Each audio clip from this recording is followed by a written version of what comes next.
El 13 de marzo de 2002 murió Hans-Georg Gadamer, el fundador de la hermenéutica, el filósofo más importante del pensamiento europeo y occidental, y la Facultad de Filosofía de la UNED se aprestó inmediatamente a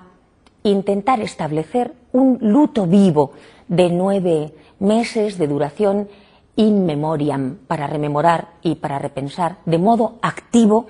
el legado de Gadamer y su presencia en el pensamiento crítico, en la filosofía actual. La primera de las actividades que organizamos en los cursos de verano de Ávila fue un curso llamado Estética y Hermenéutica, con uno de los títulos emblemáticos del pensamiento de Gadamer, y una exposición de arte en la sala de exposiciones de la Caja de Ahorros de Ávila, que se llamaba Interpretaciones. Uno se preguntaría qué tiene que ver la hermenéutica, la filosofía de la interpretación, con la estética de manera inmediata, y la mejor manera de comprenderlo es entender que el paradigma de la racionalidad hermenéutica, del pensamiento actual, es la obra de arte, porque se sabe interpretación, interpretación plural, y además acción comunicativa, estética, que tiene que trabajar con las imágenes verbales, auditivas, sonoras, ópticas, incluso táctiles de la imaginación.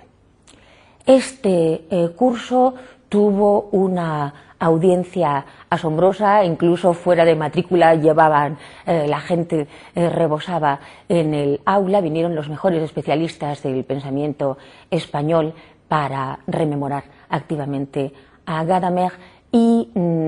compareció, como no podía ser menos, el heredero, el discípulo directo de Gadamer, Gianni Vattimo, para hablar de cómo en realidad, en Verdad y Método, en la obra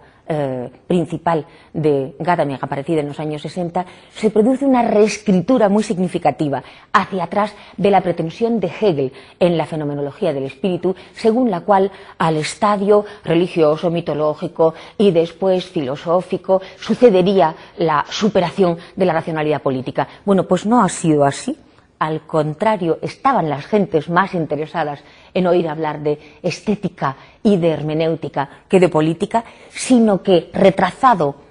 al revés, en el retorno de Nietzsche, en el Andenken, en la Kehre de Heidegger, las gentes parece que en la racionalidad actual, en la posmodernidad, se mueven desde la superación de la racionalidad política entregada al capital, entregada a la guerra, a la violencia, sin más, y a la opacidad de las ideas, desde esa superación a la reproposición de la filosofía estética y a la recuperación quizá de lo sagrado. De esto estuvimos hablando en Ávila como primera de las actividades de este luto vivo in memoriam, por la memoria de Hans-Georg Gadamer. La segunda de las intervenciones de la Facultad de Filosofía de la UNED en este homenaje ha sido durante todo el curso escolar una serie de televisión. Nos atrevimos a llevar la filosofía a televisión. Elaboramos 5 capítulos a los que llamamos Hans-Georg Gadamer, un maestro del siglo XX, porque con él y de la mano de Gadamer estuvimos recordando los debates emblemáticos por los que ha atravesado la conciencia de la filosofía crítica en el siglo XX. Fuimos en esos 5 capítulos viendo cómo la racionalidad hermenéutica, en la particular interpretación que hace Gadamer de esta racionalidad, que no hay hechos sino interpretaciones a partir de Nietzsche, está como protagonista en todos los debates del siglo XX, a comenzar por su establecimiento, recordando a Nietzsche y también a Hölderlin, el poeta de Nietzsche y de Heidegger, en el primero de los programas, con especialistas siempre y sobre todo de la UNED. En segundo lugar, estuvimos viendo el legado y la relación de transformación transversal entre maestro y discípulo del gran maestro de Gadamer, que es Heidegger, pero cómo la prudencia, la frónesis, la delimitación de la racionalidad por parte del discípulo Gadamer también transformaba al segundo o al último Heidegger. En el tercero de los programas nos asomamos a la gran discusión, tras la aparición de Verdad y Método, de la hermenéutica con la racionalidad moderna, de la teoría crítica, del marxismo crítico, del último de los hijos de la escuela de Frankfurt, Habermas, y cómo se acercaban de manera intensiva las posiciones de la izquierda postmarxiana y de la hermenéutica post-heideggeriana de Gadamer, de manera que el propio conocimiento y interés de Habermas o el pensamiento postmetafísico de Habermas son imposibles sin la influencia, sin la transformación que opera en ellas la racionalidad hermenéutica comunitario-política de una izquierda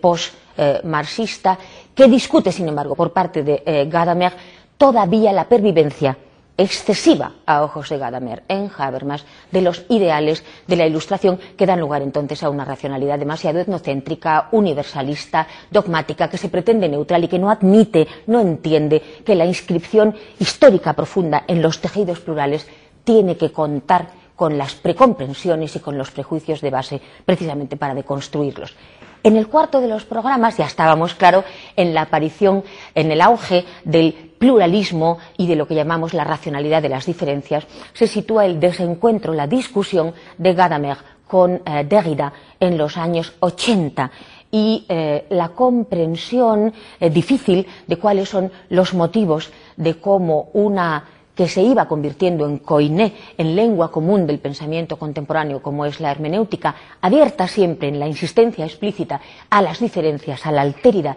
y a la pluralidad, chocaba con la resistencia coherente del estilo de Derrida que se negaba al peligro de poder ser absorbido en una nueva totalidad hegemónica del pensamiento occidental.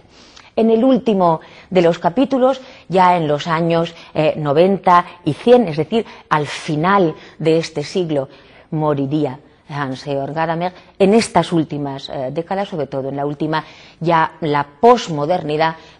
se hacía con la legitimidad y la crítica del pensamiento occidental y declinaba la hermenéutica, porque se refería explícitamente a la hermenéutica como a su matriz, declinaba la hermenéutica, la racionalidad de la interpretación, en tantos lugares como la posmodernidad ya descentrada va generando elementos y focos de irradiación, es decir, la posmodernidad en Estados Unidos, a partir incluso de las intervenciones todavía vivas de Gadamer en Norteamérica, ¿verdad?, en la figura sobre todo de la neopragmática de Rorty, la posmodernidad en relación con el postestructuralismo francés y con la posmodernidad de Lyotard, de Gilles Deleuze, de Michel Foucault, de Félix Guattari, la posmodernidad en Italia con el discípulo directo de Gadamer, que es Gianni Vattimo, alrededor de la escuela de Torino y del que se ha venido llamando el pensamiento débil, y en España, donde entronca con el pensamiento trágico y el pensamiento estético, con la ontología estética que se remonta a tradiciones incluso anteriores a Nietzsche, con Spinoza, la Estoa, o incluso desembocando en la escuela de Megara. Esto veíamos en estos 5 capítulos dedicados, recorriendo la última mitad del siglo XX y los comienzos del siglo XXI, recorriendo las polémicas emblemáticas que trazan y permiten dibujar el rostro de ese siglo tan sangriento y violento en cuanto a sus guerras y en cuanto a la banalización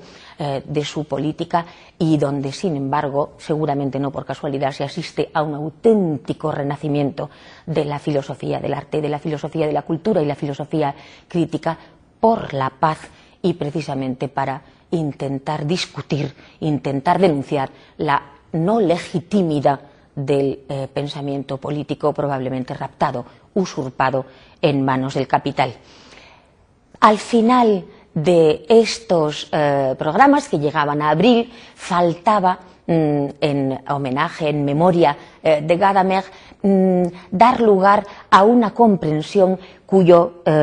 interés profundo está en ser un mentis del tiempo lineal y el tiempo del progreso. Se trata de notar la inmensa importancia de la filosofía griega en la hermenéutica de Gadamer, de Nietzsche y de Heidegger, y para eso, para hablar de esto, de la filosofía griega en la hermenéutica, en la racionalidad hermenéutica, terminó la Facultad de Filosofía de la UNED, con ayuda en este caso de la Sociedad Ibérica de Filosofía Griega, haciendo un